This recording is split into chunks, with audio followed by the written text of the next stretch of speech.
Di dalam pengertian ada 4 bagian. Yang pertama dilakukan individu, yang kedua adanya latihan atau pengalaman, yang ketiga perubahan tingkah laku, dan yang keempat suatu proses atau usaha sadar.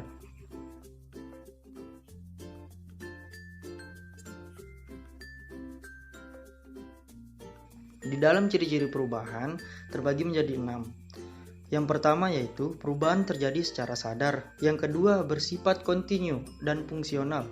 Yang ketiga bersifat positif dan aktif. Yang keempat bukan bersifat sementara. Yang kelima bertujuan atau terarah. Yang keenam perubahan mencakup seluruh aspek tingkah laku.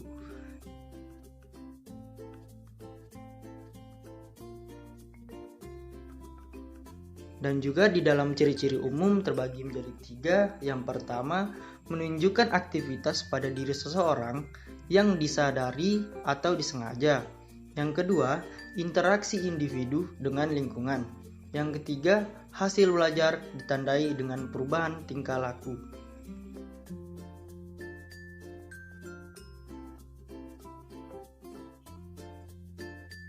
Prinsip-prinsip belajar terbagi menjadi 3 bagian, yaitu yang pertama, 8 prinsip belajar, yaitu pertama, perlu memiliki pengalaman dasar, yang kedua, bertujuan jelas dan terarah, yang ketiga, memerlukan situasi yang problematis, yang keempat, memiliki tekad dan kemauan, yang kelima, memerlukan bimbingan dan dorongan, yang keenam, memerlukan latihan, yang ketujuh, memerlukan metode, yang kedelapan, membutuhkan waktu dan tempat. Yang kedua, menurut faktor-faktor yang mempengaruhi. Pertama, berdasarkan persyaratan yang diperlukan untuk belajar, itu terbagi menjadi 4. Yang pertama, siswa harus partisipasi aktif. Kedua, belajar harus menimbulkan reinforcement dan motivasi. Ketiga, belajar perlu lingkungan yang menantang. Keempat, belajar perlu ada interaksi siswa dengan lingkungan. Kedua, sesuai hakikat belajar, itu terbagi menjadi 3. Yang pertama, belajar itu proses kontinu. Kedua, belajar adalah proses organisasi, adaptasi, eksplorasi, dan discovery. Ketiga, belajar adalah proses kontinuitas. Ketiga, sesuai materi atau bahan yang harus dipelajari, itu terbagi menjadi 3. Yang pertama, belajar bersifat keseluruhan. Kedua, materi memiliki struktur. Ketiga, belajar harus dapat mengembangkan kemampuan. Keempat, syarat keberhasilan belajar, itu terbagi menjadi 2. Yang pertama, belajar memerlukan sarana yang cukup. Kedua, repetisi. Prinsip belajar secara umum. Prinsip belajar secara umum terbagi menjadi 8. Yang pertama adalah prinsip perhatian dan motivasi. Guru perlu menumbuhkan motivasi siswa. Motivasi terbagi menjadi 2, yaitu motivasi internal dan eksternal. Yang kedua adalah prinsip transfer dan retensi. Apapun yang dipelajari dalam suatu situasi, pada akhirnya akan digunakan lagi dalam situasi yang lain. Proses tersebut dikenal dengan proses transfer. Dan kemampuan seseorang untuk menggunakan lagi hasil belajar disebut retensi. Selanjutnya yang ketiga adalah prinsip keaktifan. Belajar afektif mencakup nilai emosi, dorongan, minat, dan sikap. Dalam banyak hal, pelajar mungkin tidak menyadari belajar afektif.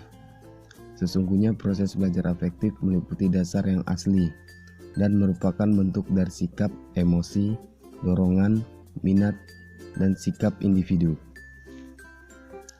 Selanjutnya yang keempat adalah prinsip keterlibatan langsung. Diharapkan siswa mampu mendengar, mengamati, dan ikut serta terlibat langsung di dalam melaksanakan suatu percobaan, peragaan, atau mendemonstrasikan sesuatu. Selanjutnya yang kelima adalah prinsip pengulangan. Siswa diharapkan memiliki kesadaran yang mendalam agar bersedia melakukan pengulangan latihan-latihan, baik yang ditugaskan oleh guru maupun atas inisiatif dan dorongan diri sendiri. Selanjutnya yang keenam adalah prinsip tantangan. Agar motivasi siswa dalam belajar tumbuh, maka bahan belajar harus menantang. Guru perlu menemukan dan mempersiapkan bahan belajar yang menarik, baru, dan mampu mendorong keikutsertaan. Selanjutnya yang ketujuh adalah prinsip balikan dan penguatan. Jenis-jenis penguatan yang dapat dilakukan oleh guru. Yang pertama adalah verbal, seperti mengatakan bagus, baik. Yang kedua adalah penguatan gestural. Yang ketiga, mendekati siswa ketika siswa akan menjawab atau memberi pertanyaan. Yang keempat, sentuhan seperti menepuk pundak, mengusap kepala peserta didik, dan menjabat tangan. Selanjutnya yang kelima adalah memberikan kegiatan yang menyenangkan. Selanjutnya yang keenam adalah penguatan berupa tanda atau benda seperti simbol atau komentar. Selanjutnya prinsip yang kedelapan, prinsip perbedaan individual. Proses pengajaran siokianya memperhatikan perbedaan individual dalam kelas, sehingga dapat memberi kemudahan pencapaian tujuan belajar yang setinggi-tingginya.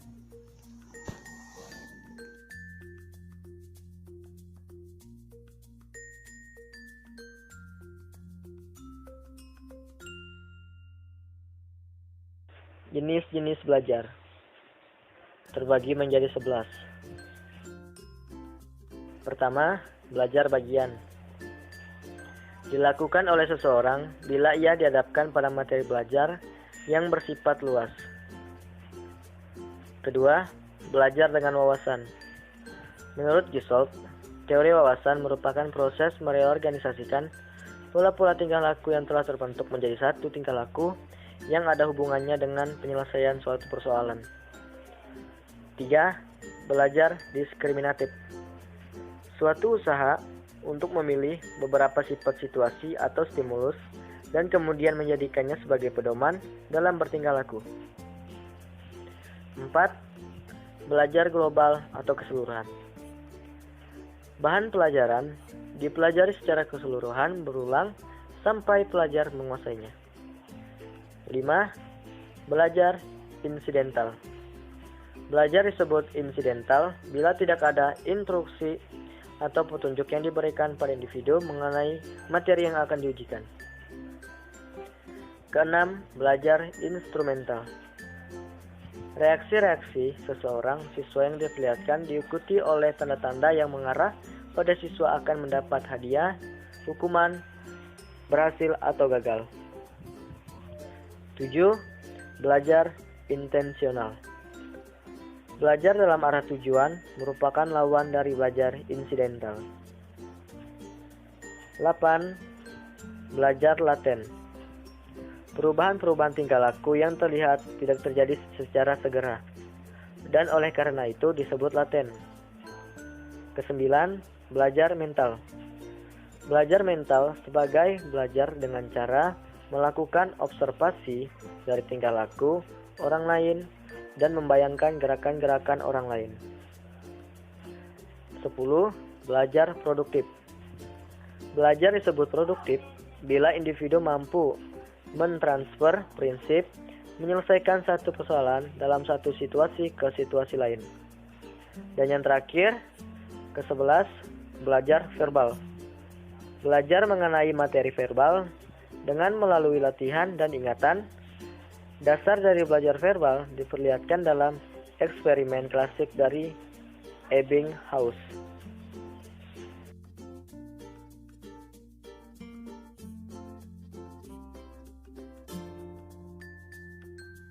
Tujuan belajar terbagi menjadi 3. Pertama, belajar bertujuan mendapatkan pengetahuan. Kedua, penanaman konsep dan keterampilan jasmani dan rohani. Dan yang terakhir, ketiga, pembentukan sikap.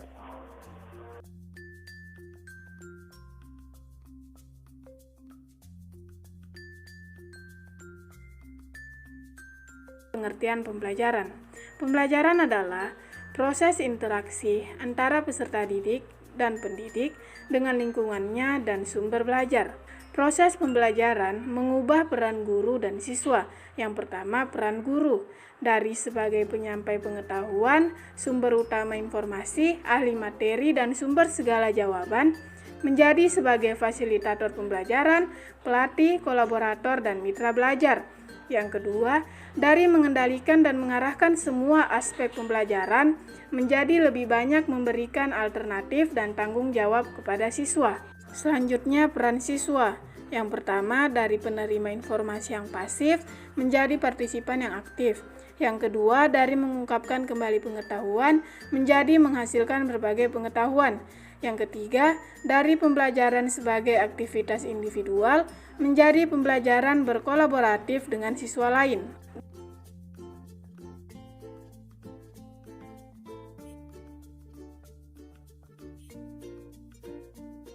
Ciri-ciri pembelajaran. Yang pertama, memiliki tujuan. Yang kedua, terdapat mekanisme, langkah-langkah, metode, dan teknik untuk mencapai tujuan. Yang ketiga, materi jelas, terarah, dan terencana. Yang keempat, adanya aktivitas siswa. Yang kelima, tindakan guru yang cermat dan tepat. Yang keenam, terdapat pola aturan yang ditaati guru dan siswa. Yang ketujuh, limit waktu. Yang kedelapan, evaluasi.